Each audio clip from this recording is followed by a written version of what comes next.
morning, everybody. We're down in Bentonville, Arkansas at the Master Bike Builder Show. And we're here first and foremost to start the day off with our pal Scooby from Arizona. Hi there.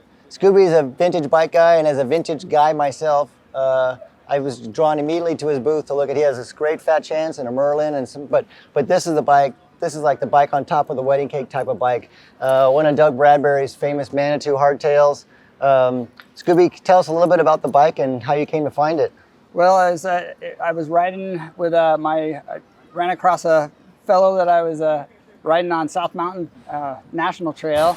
That's in Scottsdale or in Phoenix, Arizona. Yep, yep. And I was learning to use clipless pedals, and I was all bloody from crashing up the mountain. And I was on this Vega I'll Pina that was not very was a first bike, but then he said he had a frame for sale, and this was back in '97, and I acquired the frame from my buddy. Okay. And I rode it for many years.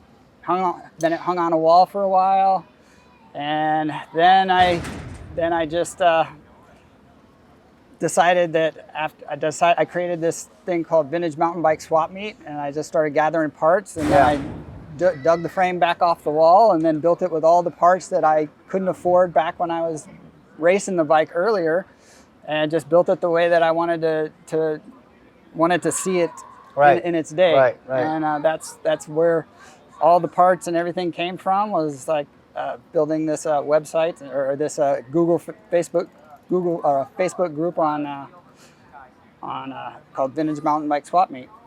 Okay.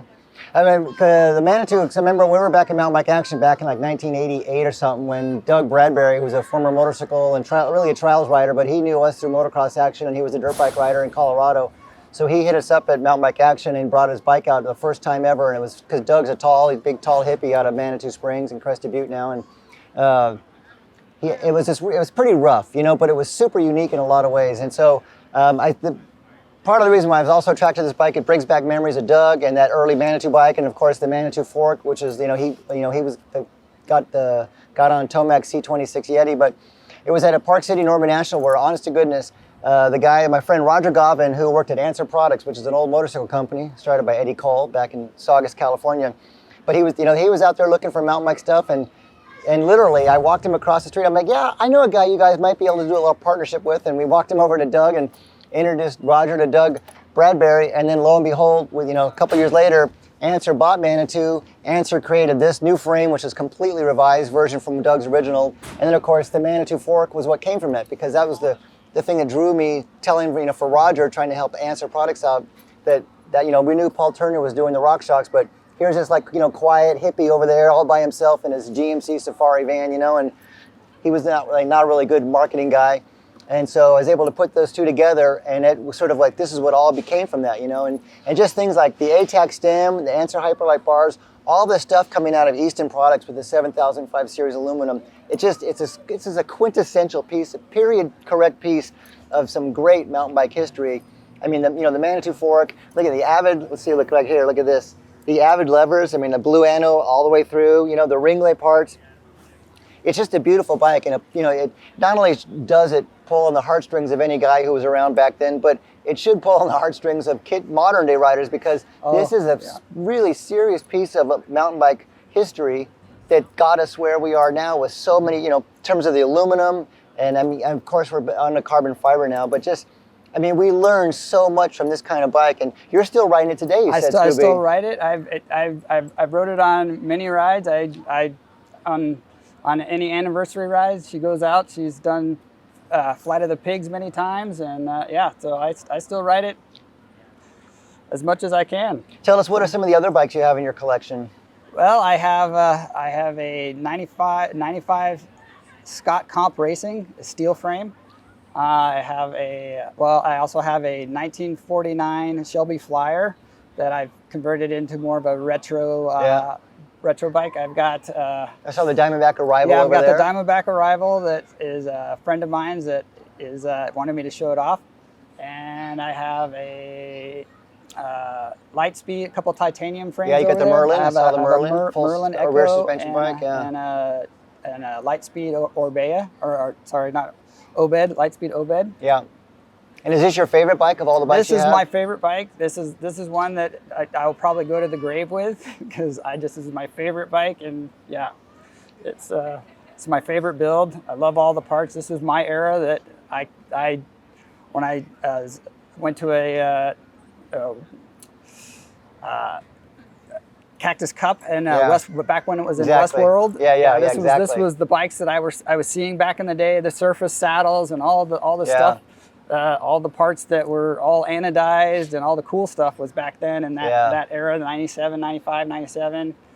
And I couldn't afford it back then, and now I can find it and make the bike I always wanted. Yeah, so and just things again when people they don't know again the history, but like the ATAC stem that was originally the Frank the Welder stem that when he was at Yeti Cycles, and that sort of morphed into the ATAC stem, and so there's hundreds of thousands of mountain bikes still in the world today with those stems on it that started by Frank the Welder at Yeti, up in Chatsworth where they were first doing the bikes, and so.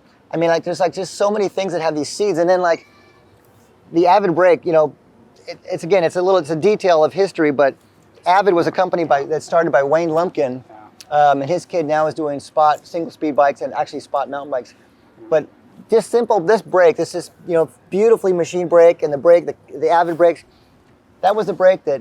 I mean, Wayne Lumpkin was just this brilliant designer and wine connoisseur out of Arizona, and a super sweet guy. And same thing, when he came out with the Avid disc brake, and I remember back then it was like we were testing the first round of the Avid disc brakes, and we would hear this the thing was rubbing all the time. And we're like, Wayne, what's with this rubbing thing, And this was a famous quote we had in the magazine. It was like, oh, that's just incidental contact. And I was like, incidental contact, that's called brake rub, Nonetheless, it was early, and then of course that Avid disc brake that he designed and pioneered, then he was eventually bought by SRAM, and so SRAM, it's just, again, we see these bikes here with these parts that no one knows, but they're the seeds of products that we're enjoying now on modern day bikes, So if it wasn't for Wayne Lumpkin, I mean, with his brake, might not even become what we know as SRAM in terms of disc brakes right now, right? So, it's a beautiful bike. Tell us a little bit too, Scooby, about you were talking about just the scene in Arizona for the vintage thing. Yeah, so the vintage, I do a good bit of, I've been doing a couple vintage rides. I get a couple guys out on vintage bikes, and we go out and ride, and have this thing that we created called Short Track Papago. That we do have a vintage night that we come out. It's a 30-minute crit in the heat of summer. Goes on all year long, all summer long in the heat. Yeah. And so we have vintage night, and a lot of really cool bikes come out that night. And I'm usually out on a vintage bike pretty much every time I ride it. So yeah. So that's a couple things that we do religiously. And then, of course, any conversation with Scooby wouldn't be complete with him if we didn't mention the fact that vintage motorcycles, right? Oh, yeah, and absolutely. then I was just talking to Merlin, I'm like, hey, so if you had one good vintage motorcycle, what's your favorite? And it would be a? Bultaco. Bultaco what? Persang. There you go. Yeah. There's someone in the world going to know what you're talking about and absolutely. Say, oh, yeah, I had a Bultaco Persang. But anyways, this is just a beautiful bike. And just thank you so much. Do you have a website or anything where people can go to find out? Actually, it's Vintage Mountain Bike Swap Meet at Facebook as a Google as a group.